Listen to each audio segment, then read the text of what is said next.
자, 우리 1번부터 한번 같이 가볼까요? 자, 1번 보겠습니다. 자, 행정의 주체, 대상, 상대방에 대한 효과, 수단, 형식, 이건 사실 별로 중요하지 않고요. 어쨌든 행정의 분류가 같은 분류 기준이냐 이걸 묻고 있습니다. 그렇죠? 그럼 일단 우리가 주체라고 한다면 주체는 여러분 국가와 지방자치단체를 둘 수가 있겠죠. 그렇죠? 그래서 국가가 직접 하는 게 있을 거고, 그 다음에 지방자치를 통해서 간접적으로 하는 것도 있을 거고, 아니면 권한을 아예 위임해서 하는 경우도 있겠죠. 그런 경우를 위임행정 이런 식으로 구분할 수도 있겠습니다. 주체에 따라서는. 자, 그 다음에 어떤 행정의 뭐 대상이라고 해도 되고 목적이라고 해도 되고 그건 별로 중요하지 않은데 저는 목적이라고 한번 해볼게요. 자, 목적에 따라서는 굉장히 여러 가지로 구분할 수도 있겠죠. 대상이라는 표현이 좀 안 어울리긴 하는데 어쨌든 목적에 따라서는 일단 경찰 행정 같은 경우 우리가 질서 행정이라고 불려요. 질서 행정이라고 보고요. 그 다음에 무언가 주는 걸 뭐라고 해요? 급부행정이라고 하죠. 급부행정. 자, 그 다음에 뭔가를 하게끔 만드는 거 유도행정이라고 얘기하고요. 유도행정. 그 다음에 자, 그 다음에 공과행정이라는 게 있습니다. 공과. 이건 이제 재정과 관련된 거. 그래서 뭔가를 이렇게 걷는 거를 공과행정이라. 그래서 우리가 공과금이라는 말 들어보셨죠, 여러분? 공과금 내로 간다. 라고 해서 공과행정이라고 하기도 하고, 뭔가 행정에 필요한 것을 조달하기 위한 조달행정도 있고요. 그쵸? 뭔가 계획하는 계획행정도 있습니다. 그쵸? 그 다음에 기속성에 따라서, 기속성에 따라서는 당연히 기속과 재량으로 구분하기도 할 수 있겠습니다. 그쵸? 자, 그 다음에 형식. 형식이라는 것은 행정을 할 때 어떤 법령을 적용하느냐라는 문제입니다. 그러면 자, 공법 행정이 있겠고, 그 다음에 사법 행정이 있을 텐데, 그쵸? 자, 이 사법적인 관계에서의 행정을 뭐라고도 부르냐면 국고행정이라고도 부르죠.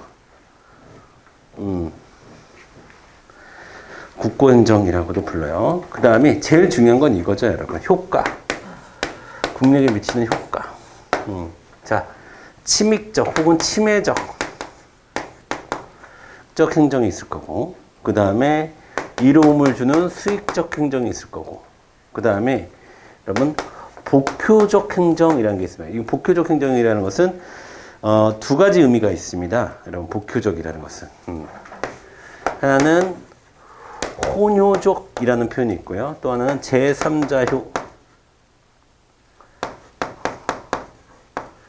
자, 혼효족이라고 하면 뭔 말이냐면 어떠한 행정행위 자체가 그 자체 안에서 침익적인 성격과 수익적인 성격을 동시에 갖는 경우를 얘기하는 거고, 제3자에게는 누군가에겐 수익이 되지만 누군가에겐 침해가 되는, 제3자에게는 침해가 되는, 당사자에게는 수익이 되지만 제3자에게는 침익이 된다거나, 당사자에게는 침익이 되지만 제3자에게는 수익이 된다거나, 그런 경우를 제3자효라고 얘기하는 거고, 기본적으로 우리가 복효적이라고 했을 때는 이걸 얘기하는 거예요. 제3자효.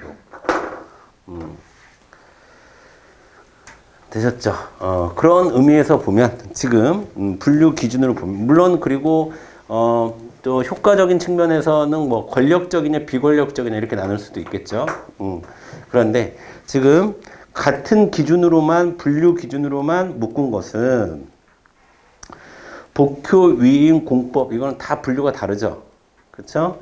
그 다음에 질서, 그 다음에 자치. 자, 자치 행정도 저 위임 행정의 종류 중에 하나, 그러니까 주체가 누구냐? 지방자치단체가 자치적으로 하는 것을 자치행정이라고 얘기하는 거죠. 그 다음에 위임행정. 이것도 질서가 목적이기 때문에 좀 그것도 좀 다르고, 그다음 권력, 공과 국고도 다 다르고, 다 똑같은 거는 수익적 침입적, 복효적 이렇게 나누는 것이 하나의 기준, 즉 효과라는 기준으로 나눈 것이다. 자, 그래서 정답은 4번이 되는 거예요. 1번의 정답은 4번이 되는 거예요. 4번. 2번 넘어가 볼게요. 2번. 자, 2번 보겠습니다. 여러분, 공법과 사법 구별에 대한 설명으로 옳지 않은 것은, 자, 1번 보겠습니다. 대법원은 국가나 지방자치단체가 당사자가 되는 공공계약은, 조달계약은 상대방과 대등한 관계에서 체결하는 공법상 계약으로, 상대방과 대등한 관계에서 체결하는 공법상 계약이라고 본다라고 했는데, 자, 이건 아까도 말씀드렸던 겁니다. 그렇죠? 입찰계약. 입찰의 방식으로 공공계약을 하는 거고, 조달을 하는 겁니다. 그래서 기본적으로 공공계약, 조달계약, 입찰계약 이런 표현이 나오면 뭡니까 여러분? 사법상의 계약입니다. 사법상 계약. 그거 혹은 뭐 국고적 지위에서의 사법상 계약, 혹은 뭐 사경제 주체로서의 계약. 이런 표현을 우리가 판례에서 사용하죠. 자, 그래서 정답은 1번이 되는 겁니다. 공법상 계약이 아니에요. 기본적인 공공계약, 조달계약은 입찰 방식으로 하고, 대부분 그 입찰 방식으로 하는 계약은 사법상 계약의 성격을 갖고 있습니다. 1번이 틀렸고, 자, 2번부터 맞는 건데 볼게요. 공법관계와 사법관계는 1차적으로 관계법령의 규정 내용과 성질을 기준으로 구별을 합니다. 일단 그 다음에 2번, 대법원은 지방자치단체가 공공조달계약의 입찰을 일정 기간 동안 제한하는 부정당 업자의 제재, 이거는 입찰 참가자 제한 조치, 아까 제가 얘기했던 입찰 참가자 제한 조치를 얘기하는 거예요. 자, 그러면 우리 눈에 뭐가 보여야 돼? 지방자치단체가 보여야 돼. 그러면 지방자치단체는 행정이라고 볼 수가 있겠죠? 자, 행정청에서 하는 입찰 참가자 제한 조치는 처분성이 있어요, 없어요? 있죠. 처분이라고 봅니다.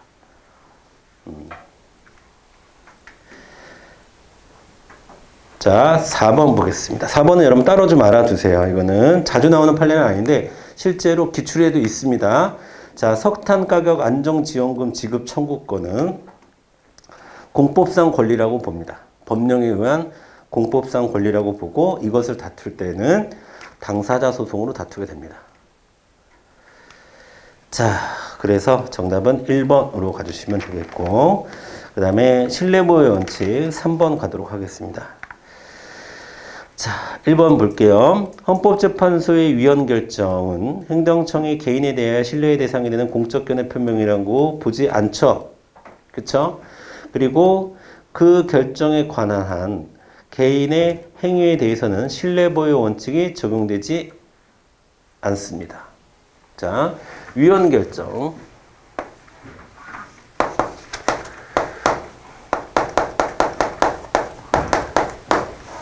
자, 시험에서는 두 가지로 물어볼 거예요. 위헌 결정은 법원성이 있느냐, 없느냐를 물어볼 겁니다. 그럼 법원성은 있다, 이렇게 대답하셔야 돼요. 위헌 결정은 법원으로서 기능을 합니다. 그래서 위헌 결정에 따라야 돼요. 아시겠죠? 하지만 위헌 결정이 신뢰보호의 원칙에서 얘기하는 공적 견해 표명이냐, 특정인에게 공적으로 견해를 표명한 것이냐, 그건 그렇지 않다, 이렇게 대답하셔야 돼요. 이해되시죠? 이걸 헷갈리시면 안 돼요. 헷갈리지 말라고 한꺼번에 말씀을 드린 거고. 자, 그러니까 1번은 옳은 거 찾는 거니까 1번은 맞는 겁니다. 그럼 2번부터가 왜 틀렸는지 한번 볼게요. 보건복지부 장관은, 자, 권한분장 관계상 재산세를, 여러분 재산세는 지방세예요. 지방세. 그러면 지방세의 부과는 지방자치단체장이 하는 겁니다. 이건 제가 여러분에게 홍천군수 관련한 판례라고 얘기했었죠. 홍천 같은 데로 내려가면, 자, 의원 같은 걸 개설할 때 법인 뭐 세금을 재산세를 받지 않겠다라고 해놓고서 받았을 때 이게 문제가 되는 거라고 했었죠. 자, 그런데 이때는 그리고 이게 옛날 판례라서 시험에 보건사회부 이렇게 나올 수도 있어요. 옛날엔 보사부였거든. 근데 지금은 이제 명칭이 바뀌었으니까 보건복지부라고 부르는 것 뿐이에요. 보건복지부 장관의 공고는 신뢰보호 원칙의 요건인 행정청의 공적 견해 표명에 해당하냐 해당하지 않냐를 가지고 이제 소송이 있었는데 해당한다. 즉 재산세 부과 주체는 지방자치단체장, 즉 홍천군수가 맞다. 하지만 당시에 보건사회부 장관이 얘기했던 것을 국민이 믿었다? 그거는 그 신뢰는 보호해야 된다. 일반적으로 국민들은 홍천군수보다는 보건복지부 장관의 더 공적인 대상이라고 인식을 한다. 3번 보겠습니다. 자, 신뢰보호의 대상이 되는 행정의 선행 조치에는 법적 행위만 포함되며 행정 지도 등의 사실 행위는 포함되지 않는다라고 했는데, 자, 모든 행정작용이 적용되는 겁니다. 모든 행정작용.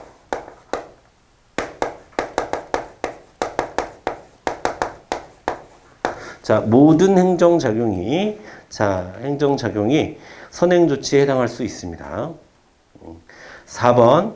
자, 이거 예식장 판례. 개발이익 환수에 관한 법률에서 정한 개발 사업을 시행하기 전에 예식장을 건축하는 것이 관계법률에서 가능한지 물어봤어요. 여기서 또 좀 쉽게 문제 내려고 민원 예비 심사라는 표현을 했었죠. 민원 봉사 차원에서, 민원 예비 심사 차원에서 가능합니다라고 얘기를 했어요. 그런데 그러니까 저촉사항 없음이라고 했는데 나중에 보니까 그러니까 저촉사항이 없어서 너 만들 수 있다는 얘기지 내가 개발 부담금을 부과하지 않겠다는 뜻은 아니다. 즉 신뢰보호 원칙상 신뢰의 대상이 되는 공적 견해 표명이라고 한 것이라고 볼 수 없다. 여기서 공적 견해 표명은 내가 개발 부담금을 걷지 않겠다는 표명을 한 게 아니라 네가 예식장을 지어도 되냐라고 물어보길래 그거 괜찮다. 저촉사항은 없다라고 얘기한 것 뿐이다. 라고 이제 얘기를 한 거예요. 그래서 어쨌든 저촉사항 그것도 민원 예비 심사 차원에서 얘기한 거지 구체적으로 네가 서류를 냈고 그 서류에 대해서 내가 입장을 밝힌 게 아니지 않느냐라는 겁니다. 그래서 이거는 자 공적 견해 표명으로 볼 수 없다가 맞는 판례가 되는 거죠. 자 그래서 3번의 정답은 1번으로 가주셔야 되는 거예요. 1번. 생소해요? 생소하진 않지. 자, 그 다음에 4번 갑니다. 4번. 생소해도 생소하다고 얘기하기가 좀 그렇겠죠. 그렇죠? 자, 4번 갑니다. 1번 볼게요. 자, 이거는 아까도 제가 설명을 드렸던 겁니다. 법인격 없는 단체, 사단이나 재단도 자, 당사자 적격, 당사자 능력을 인정합니다. 당사자 능력을 인정한다는 것은 공무수탁 사인으로 될 수 있는 겁니다. 그래서 정답은 1번이 되는 거예요. 1번. 2번 보겠습니다. 행정 주체란 행정을 행하는 법 주체로서 행정을 실제로 행하는 것은 행정 주체가 아니라 행정 주체의 기관입니다. 우리는 그것을 행정기관 또는 행정청 또는 처분행정청 이렇게 부르죠. 근데 이들 기관이 한 행위의 법적 효과는 파리한 행위는 파리 집니까? 사람이 집니까? 책임은 사람이 져야죠. 사람. 사람이 즉 행정 주체에게 귀속되는 거죠. 혹은 국가나 지방자치단체에 귀속된다. 이렇게 표현이 돼야 되는 거죠. 그 기관 자신에게 이렇게 표현하면 안 되는 거죠. 팔이 어떻게 책임을 집니까? 그렇죠? 자, 그래서 2번은 틀렸고 3번은 왜 틀렸는지 좀 볼게요. 국가는 시원적 행정 주체로서 맞죠? 국가의 행정기관을 통해 직접 국가행정을 시행하지만 직접 행정을 할 수도 있지만 국가행정의 일부가 지방자치단체장에게 위임돼서 행해지는 경우가 있습니다. 자, 그 행정의 법적 효과는 자 수임자에게 귀속된다라고 했는데 자 국가행정의 일부가 지방자치장에게 자 위임되는 경우에는 이거는 여러분 4번에 지금 몇 번이야? 4번에 3번 4번에 3번은 약간 좀 어려운 거예요. 4번에 3번은 자 위임을 여러분 두 가지로 할 수 있어요. 기관이임이라는 게 있고요. 자 기관이임이라는 게 있고 그 다음에 단체 위임이라는 게 있어요. 위임에는 자, 이거는 이렇게도 구분할 수 있습니다, 여러분. 이거는 단체장. 여러분, 단체장은 뭐야? 행정기관이 행정주체야. 기관이지, 기관. 고양시장, 기관이야, 기관. 단체장에게 위임한 거야, 기관에게. 그 다음에, 자, 이거는, 자, 단체 자체, 지자체. 여러분, 지방자치단체는 행정주체의 행정기관이에요. 주체입니다, 주체. 이 단체 위임은 주체에게 한 겁니다, 주체. 자, 이렇게 위임했을 때, 자, 기관에게 하는, 그러니까 이 일을 단체 행정관, 사람이 팔에게 시킨 거예요. 기관 위임은. 사람이 팔에게 시킨 거야. 그러면 여전히 사람은 누구예요? 국가입니다, 국가. 그 다음에 이거는 뭐예요? 사람이 사람한테 시킨 거예요. 사람이 사람에게 권한을 위임한 거야. 그러면 이때의 사람은 누구야? 지자체가 되는 거야.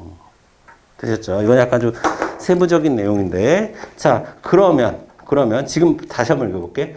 국가행정의 일부가 누구에게? 지방자치단체장에게. 단체장에게 라고 되어 있죠. 장에게 위임되어 행해지는 경우, 즉 이거는 기관 위임을 얘기하는 거예요. 기관 위임. 그러면 자, 기관 위임을 얘기하는 것으로서 그 법적 효과는 수임자인 지방자치단체장, 즉 기관이 지는 게 아니라 누구한테 귀속됩니까? 그러면 국가에게 귀속된다, 이렇게 얘기해야 됩니다. 4번 보겠습니다. 4번. 자, 공무수탁사에는 행정주체성이 인정됩니까? 인정돼요. 공무수탁사에는 상대로 국가배상 청구권을 행사할 수 있다라고 되어 있는데, 자, 여러분, 공무수탁사에는 행정주체성이 인정되긴 해요. 하지만 국가배상 청구를 할 때 공무수탁사에는 행정주체가 되는 게 아니라 뭐가 되는 거지? 공무원이 되는 거죠, 공무원. 자, 여러분 보세요. 제가 이거는 여러 번 정리해 드린 것 같아요, 여러분들한테. 공무수탁사에는 세 가지 모습을 띈다. 항고소송일 때는 행정기관, 즉 처분행정청이 되는 거야. 그러면 그 공무수탁사인이 피고가 되는 거지. 그치? 항고소송의 피고일 때는 행정청으로서 피고가 되는 거고, 당사자 소송을 할 때는 당사자 소송의 공무수탁사인이 피고가 될 수 있어. 그때는 행정주체로서 인정을 합니다. 그쵸? 그 다음에 손해배상 청구 소송. 정확히 얘기하면 국가배상 소송.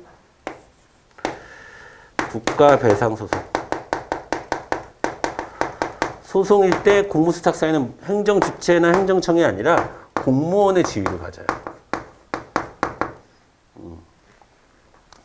자, 그러면 자, 공무수탁사인을 상대로 공무원을 상대로 국가배상 청구권을 하는 것이 아니라, 자, 여러분, 이때는 국가를 대상으로 해야 되는 거죠.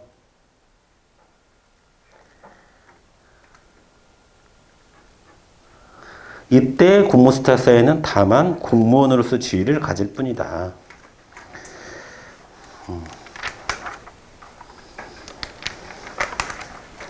자, 그리고 답을 맞추신 분들도 지금 보면은 그러니까 답이 되는 선지가 쉬워서 답을 맞추신 분도 꽤 되실 거예요. 그러니까 그 나머지 답이 아닌 선지가 왜 아니고 왜 긴지 여러분 잘 정리를 하셔야 됩니다. 맞췄으니까 내가 이 문제를 아는구나 이렇게 착각하시면 안 돼요. 그 다음에 5번 사인의 공법행위 보도록 하겠습니다. 자, 5번 사인의 공법행위. 자, 사인의 공법행위. 옳지 않은 거 찾는 거죠. 옳지 않은 거. 1번 보겠습니다. 사인의 공법행위에는 행정행위에 인정되는 집행력, 공정강 또는 공정집행력.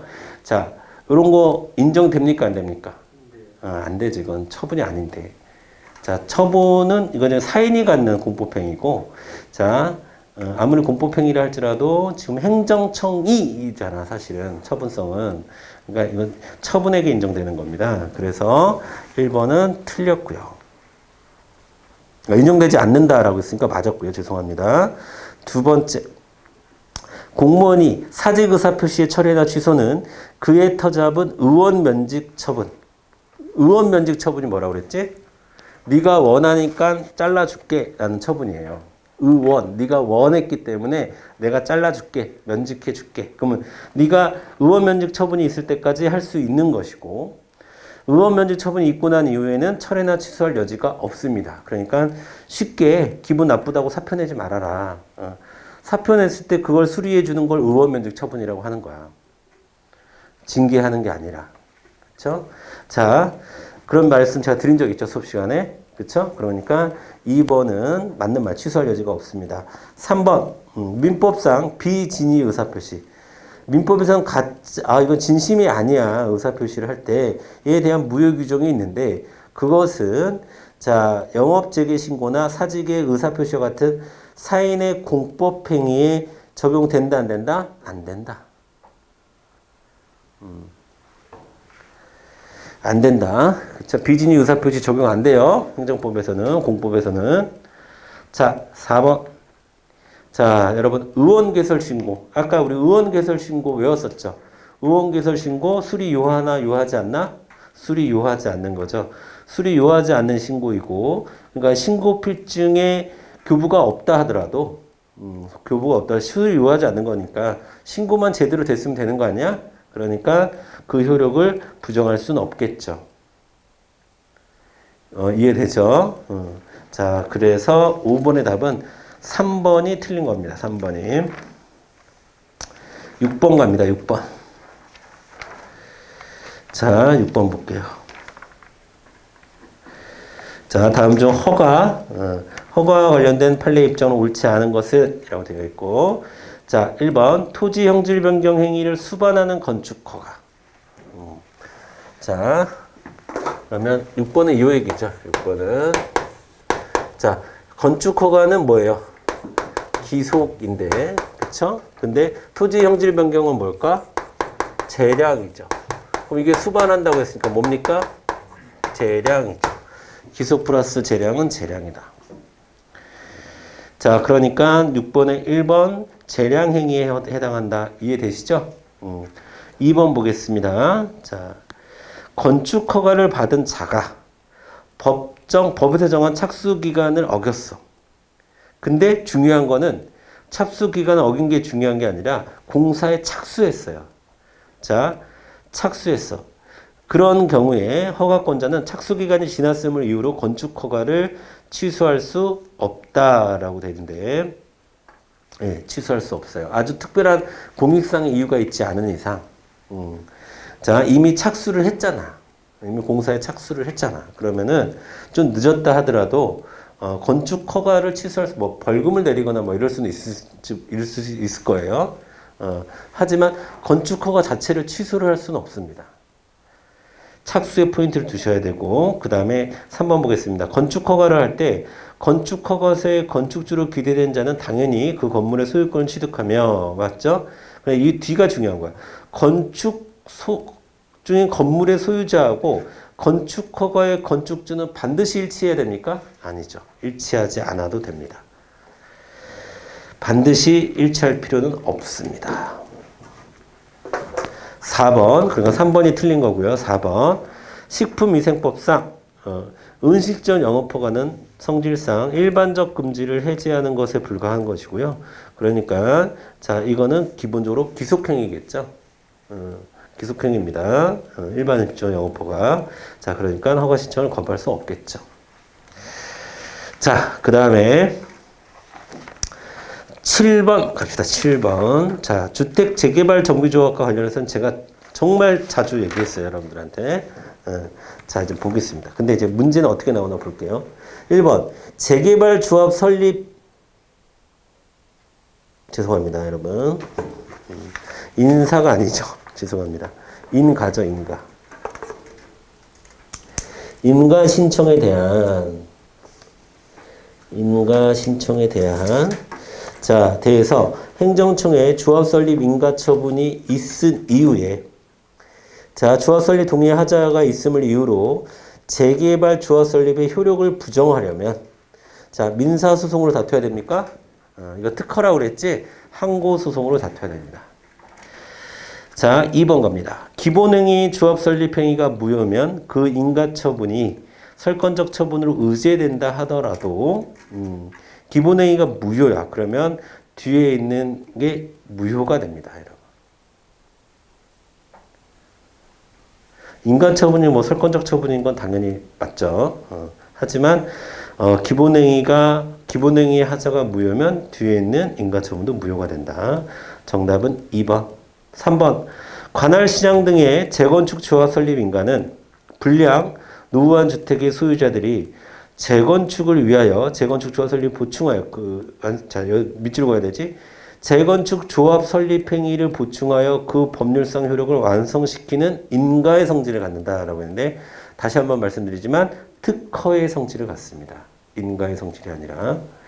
자, 그 다음에 4번 별표 쳐주셔야 돼요. 4번.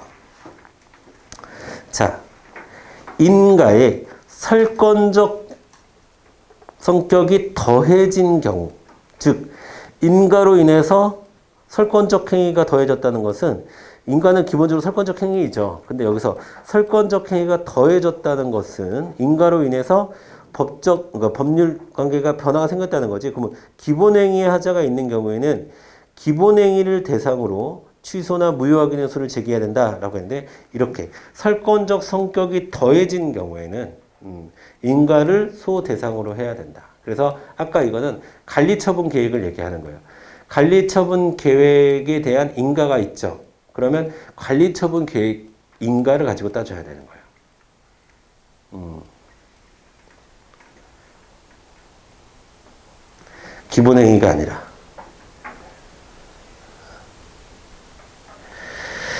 자, 그래서 7번의 정답은 2번이 되는 거고요. 7번의 정답은 2번이 되는 겁니다.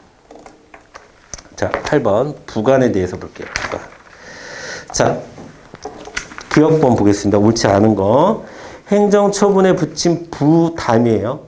부담이 무효가 되더라도 그 부담의 이행으로 한 사법상의 법률행위는 항상 무효가 되는 건 아닙니다.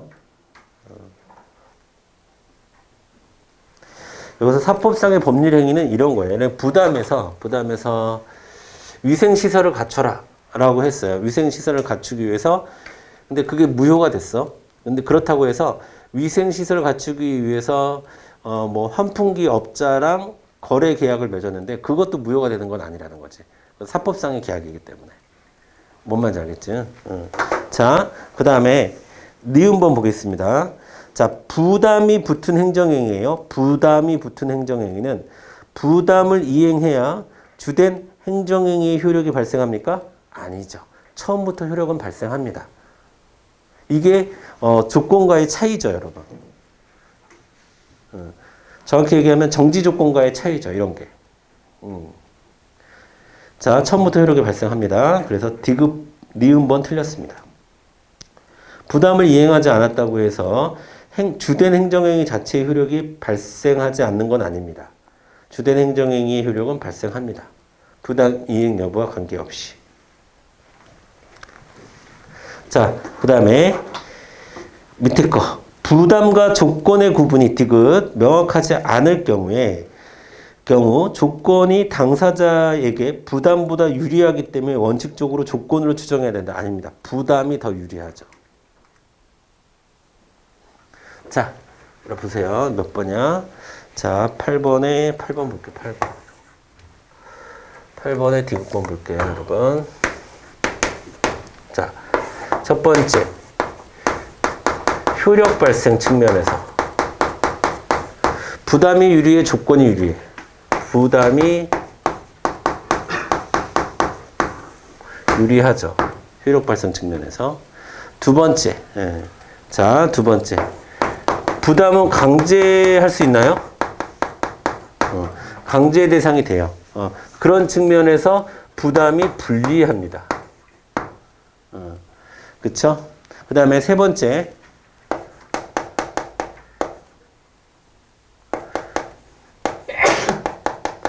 부담은 독립적으로 쟁송이 가능한가요? 가능하지. 그런 측면에서 유리합니다.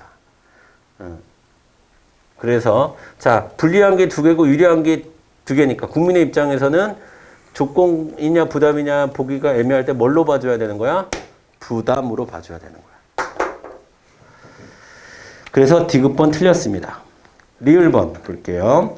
부담의 위법성 판단은 처분 당시의 법령을 기준으로 하며 처분 시를 기준으로 하며 이후 근거 법령이 개정되어도 부담의 효력이 소멸하지는 않는다. 맞고요. 처분 시 기준 챙겨주시면 되겠습니다.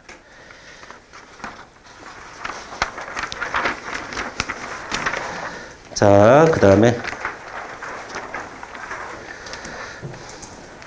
9번 행정지도에 대한 부분을 보도록 하겠습니다. 행정지도가 뭐 독자적인 문제로 잘 나오는 건 아니지만 그래도 볼게요. 자, 1번 토지 매매 대금의 허위 신고가 위법한 행정지도에 따른 것이라 하더라도 그 범법 행위가 정당화되지는 않습니다. 왜? 행정지도라는 것은 기본적으로 안 따라도 되는 것이기 때문에. 그쵸? 자, 그 다음에 2번 보겠습니다. 행정지도는 상대방인 국민의 임의적 협력을 구하는 비권력적 행위이므로, 맞아요.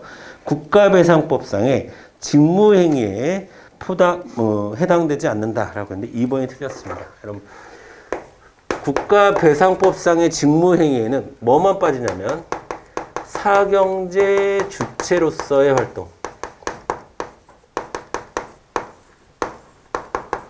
활동만 제외되는 거지. 권력적이냐 비권력적이냐를 따지진 않습니다. 아시겠죠? 국가배상법상의 직무행위에는 사경제 주체로서의 활동만 제외되고 비권력이냐 권력이냐 따지지 않습니다. 그래서 2번이 틀렸네요. 3번 보겠습니다. 행정지도가 단순한 행정지도의 한계를 넘어 규제적이고 구속적 성격이 강하다고 한다면 공권력의 행사로서 볼 수 있습니다. 자, 여러분, 공권력의 행사로서 본다는 거는 공권력의 행사로 본다는 거는 여기 위에 있네. 뭐의 대상이 된다. 공권력이라는 표현은 어디서 쓴다고? 헌법소원에서 쓴다고. 그래서 헌법소원의 대상이 되는 공권력의 행사로 볼 수 있다. 자, 옛날엔 교육부가 교육인적 자원부였어요. 김대중 정부 때. 자, 교육인적 자원부였는데 교육인적부 장관이 뭐를 했냐면 대학에다가 학칙시정 요구를 했습니다. 학칙시정 요구를 했습니다. 대학 총장들에게. 근데 이거는 행정지도적 성격을 갖고 있지만 자, 여기 나와 있는 대로 단순한 행정지도의 한계를 넘어서 구속적 성격이 굉장히 강하기 때문에 헌법소원의 대상이다. 그래서 이거 헌법재판소 관련한 판례가 있죠. 그래서 헌법소원의 대상이다. 공권력이라고 본 겁니다. 자, 그러니까 처분이다 이렇게 외우시면 안 돼요. 공권력 행사다 이렇게 외우시면 되는 거예요. 공권력 행사. 그 다음에 4번 보겠습니다. 구속력을 갖는 행정지도의 경우에도 행정절차법상의 비례 원칙이 적용된다라고 했는데 여러분 기본적으로 행정절차법 적용돼 안 돼? 안 돼. 네. 자, 행정절차법에 적용이 되는 구속적이든 비구속적이든 이런 거 따지는 게 아니라 행정절차법엔 딱 정해져 있다니까. 뭐만 된다고? 처분, 수리 요하지 않는 신고, 입법 예고, 행정 예고, 그다음에 행정지도. 행정지도라고 했으니까 적용되죠. 죄송합니다. 행정지도니까 적용이 되는 거죠. 죄송합니다. 행정지도 적용이 되죠. 다시 구속력을 갖지 않는, 제가 잘못 읽었네요. 구속력을 갖지 않는 행정지도의 경우에도 행정지도라고 한다면 절차법 적용됩니다. 행정지도라고 한다면 절차법 적용돼요.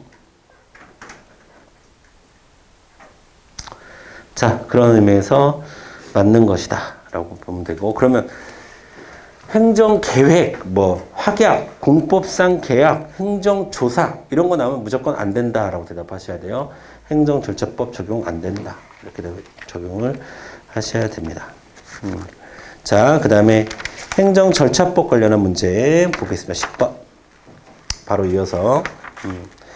자, 기억번 보겠습니다. 이유 제시의 원칙은 상대방에게 부담을 주는 행정처분의 경우뿐만 아니라 수익적 행정행위 거부에도 적용된다라고 했는데, 자, 이거는 거의 말장난에 가깝죠. 여러분, 수익적 행정행위의 거부 무슨 처분이에요? 침익적 처분이지. 상대방의 부담을 주는 처분도 행정처분도 침익적 처분이고, 수익적 행정행위의 거부도 침익적 처분이야. 그럼 침익적 처분에는 이유 제시해야지. 됐죠? 그 다음에 리음번 보겠습니다. 이유 제시는, 이것도 오타가 났네. 처분의 상대방에게 제시된 이유에 대해 방어할 기회를 보장하기 위해 처분에 앞서, 이거 좀 디테일한 거네. 사전의 함이 원칙이다라고 하는데, 자, 10번에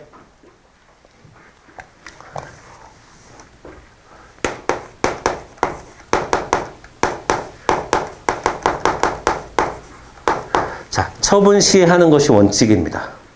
처분 시에 하는 것이 원칙이에요. 처분 시에 하는 것이 원칙. 여러분, 처분 시에 하더라도, 처분 시에 이유 제시를 하더라도 방어할 기회는 충분히 있어요. 그러니까 사전에 이유를 먼저 얘기를 하고 처분하는 게 아니라 처분을 할 때 이유 제시하는 겁니다. 자, 그래서 이유 제시를 언제 해야 되냐? 처분 시에 한다. 이렇게 여러분 정리하시면 되겠고, 니은은 틀렸네요. 디귿번 보겠습니다. 디귿번. 세무서장이 주류 도매업자에 대해서 일반 주류 도매 면허 취소 통지를 하면서 그 위반 사실을 구체적으로 특정하지 아니한 것은 유혹하다는 것이 판례의 입장이다라고 하는데, 자, 예, 맞아요. 자, 디귿번은 맞는 말이고, 위반 사실을 구체적으로 특정해줘야 되는 거죠. 왜 내 면허가 취소가 됐는데 왜 취소가 됐는지 알아야 된다라는 얘기고요. 이유를 알아야 된다라는 거고. 그 다음에 리을번 보겠습니다. 자, 리을번은 별표 쳐주셔야 돼요. 시험에 잘 나오죠. 자, 거부 처분을 하면서 이유 제시의 구체적 조항 및 내용을 명시하지 않았어도 상대방이 그 근거를, 자, 밑줄 그어야 돼요. 상대방이 그 근거를 알 수 있을 정도로 상당한 이유가 제시된 경우에는, 이미 이유가 제시가 됐어. 이미 제시가 된 상태예요. 그로 말미암아 그 처분이 유효하게 되는 것은 아닙니다. 이렇게 일단 이유 제시의 조항이나 구체적 조항이나 내용이 없다 하더라도 왜 거부를 했는지 상당한 이유가 제시된 경우에는 무조건 그 처분이 유효하게 되는 것은 아니다. 그로 인해서. 자, 그래서 10번에서 틀린 것은 니은번밖에 없어요. 니은번밖에 없고 기역, 디귿, 리을 맞는 내용입니다. 되셨죠? 네, 시간이 좀 애매하네. 자, 여러분 잠깐 끊었다가 11번부터 하도록 하겠습니다.